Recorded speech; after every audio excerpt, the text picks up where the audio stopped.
Alright guys, we are back from Cash Game Festival. Man, it was epic fun, a lot of madness.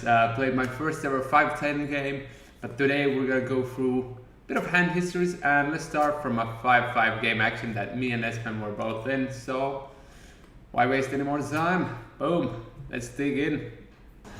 Wow, Jesus finally woken up with a hand. He's got the black nines here. ESPEN with the ace-jack. We might be about to see some ambassador on ambassador violence. I can't see ESPEN folding this button. I think a 3-bet is very likely, although he's probably conscious of Jesus' under-the-gun range being rather tight here. Maybe he could actually find a fold against his good friend Rauno Takfanen here. If he does fold pre-flop, I'm just going to have to bar them from playing together. I know. I would expect a 3-bet from ESPEN almost all the time here, and there we see it. That makes a lot more sense. That's the way I know him to play these types of hands. But as I said, I was just thinking to myself, against Rauno, will he squeeze here the under the gun opening range? Well, Rauno can't go anywhere with the nines. It'll be an absolute. They're already getting a bit of chat going, which of course with 3 players in the hand is a little bit sketchy. But we'll let it off. And actually, if Jesus comes in with the call here, this is pretty deep. Ivan possibly getting the right price with a suited ace. We'll have to see how splashy he feels. I would prefer to see a disciplined fold, but yeah, and he does let it go. Doesn't want to be sandwiched between the two of them. So ambassador on ambassador violence. Funking for a good flop here. Well, run better. Jesus, Takfanen.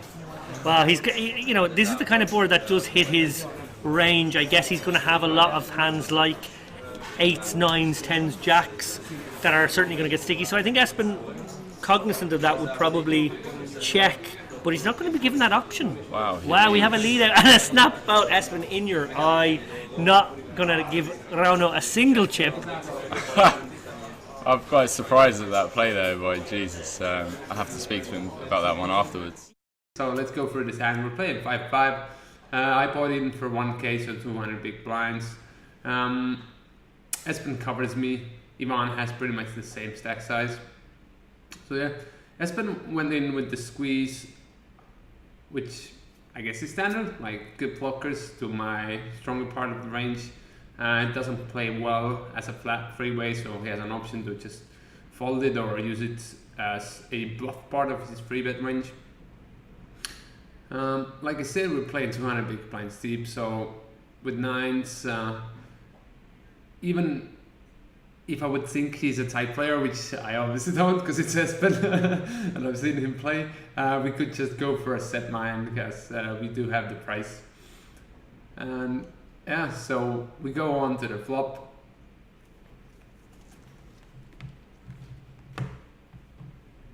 And it's a bang on flop, as you heard. The commentators were pretty excited about. The case here now is that I should have all the best hands here. Like, nutted hands. ESPEN shouldn't have 9s, obviously. Shouldn't have 8s. Shouldn't have 6s. We can pause it here as well. So I have all the nut hands. I definitely have 10s, jacks, and queens here. Maybe not kings and aces, even though I could potentially just peel them because it's gonna look ridiculously strong if I 4-bet these, and yeah, I could probably see myself flatting those as well. So I actually see myself having range advantage here.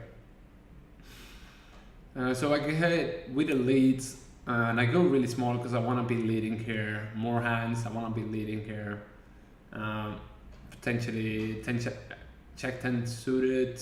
That's an open ender. Maybe like 9-10 suited, 7-8 suited, hands like that.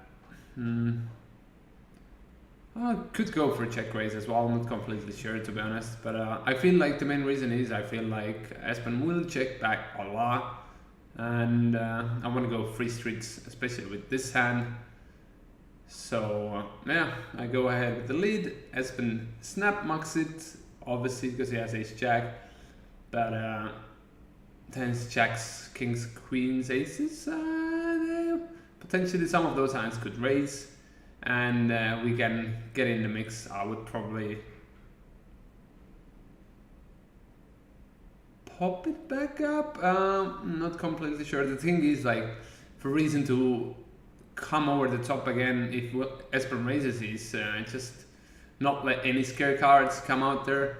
But I don't think he thinks I'm such a punter that I get it in with ace-9 suited here or 10s and checks. So might look a bit too strong. So we probably have to bet call the flop and take it from there.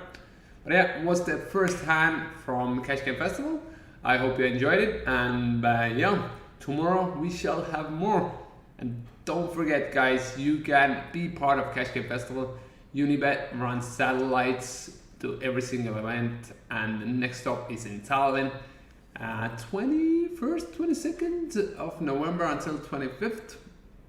So yeah, definitely play the satties and get your ass in the game. It's so much fun. Like, players at the Cash Game Festival know already, like, couple of events back I was playing so sides, so I'm getting way more comfortable and I really enjoy it. Like, nobody could see me buying in 200 big steep at 5-5 a couple of months ago, but man, it's a fucking blast. It's good to put yourself in uncomfortable situations and see what comes out of it. So let's keep learning. Laters.